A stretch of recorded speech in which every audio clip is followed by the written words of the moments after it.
সুন্দরবন বুক চেতিয়ে না দাঁড়াতো, যে ঝড়টি এখন বয়ে যাচ্ছে এবং এটা স্তিমিত হয়ে গেল, এটা সম্ভব ছিল না। পুরো হিটটা সুন্দরবন নিয়েছে। সেই অর্থে সুন্দরবন আমাদের একটি প্রাকৃতিক অবকাঠামো।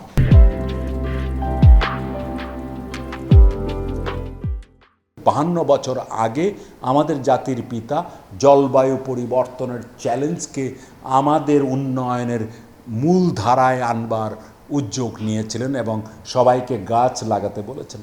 আমরা এতই লোভী, যে গাছ আমাকে অক্সিজেন দেয়, যে গাছের পাতা আবর্জনা হিসেবে পড়ে আমার জমিকে উর্বর করে, সুযোগ পেলেই অতি লোভে ওই গাছের গোড়ায় আমি কুড়াল মারি। এই বাজেটটাকে কি করে আরও সবুজ করা যায়, বিশেষ করে শুধু বাজেট সবুজ না, যারা বাজেট প্রণয়ন করেন, যারা বাজেট বাস্তবায়ন করেন, তাদের মনটাকে কেমন করে আরেকটু সবুজ করা যায়।